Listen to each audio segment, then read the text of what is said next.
I always say our family runs on two different kinds of silence. There is my daughter's silence, the kind that comes from living without sight.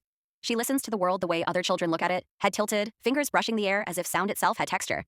And then there is my husband's silence, his calm. A stillness so deep it sometimes frightened me more than anger ever could. He is the cleanest person I know, inside and out. Shoes lined perfectly, thoughts arranged the same way. When an idiot slammed into our car one winter morning, I screamed before the metal had even stopped screaming. My husband stepped out, checked if everyone was alive, and asked very gently if anyone needed help. No rage, not even a raised voice. When two mechanics later charged us $3,000 for repairs that fixed nothing, I cried in the kitchen. He brewed tea and said, "Okay, what's the solution?" I remember staring at him and wondering, not for the first time, can this man even get angry? That question followed me like a shadow. On the day everything changed, we were at the park. The air smelled like cut grass and sugar from the ice cream cart. Our daughter sat on a blanket with her guide dog, her fingers buried in his fur, smiling at a world she couldn't see but somehow understood better than most. My husband stood up. "I'll get ice cream," he said. "Vanilla for her, chocolate for me." Always remembered.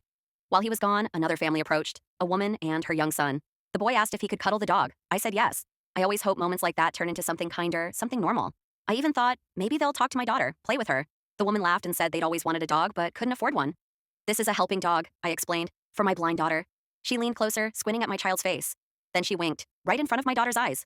"There," she said. "No reaction, but she doesn't look blind." My stomach tightened. "Young kids lie," she added lightly, like she was sharing a recipe. "She's not blind." I felt heat rise in my chest. I opened my mouth to respond, but before I could, she grabbed the dog's harness. "Come on," she muttered to her husband. "They don't need it." Everything after that happened too fast and too slow at the same time. My daughter cried out, confused, terrified, and reached for the dog. The husband shoved her away. Then he hit her. I don't remember screaming, but people later told me I did.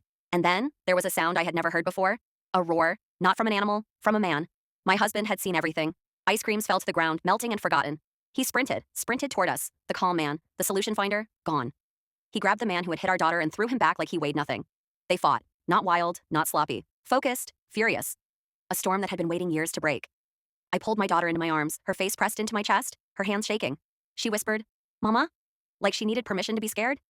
The park fell silent except for the sounds of struggle and shouting. Someone called for help. Someone else yelled for them to stop. Eventually, they did. Later, when it was over, when police lights painted the trees blue and red, my husband came back to us. His hands were shaking. His voice was soft again. "I'm here," he said to our daughter. That was when I understood. My husband was never incapable of rage. He had simply saved it for the one moment it mattered most.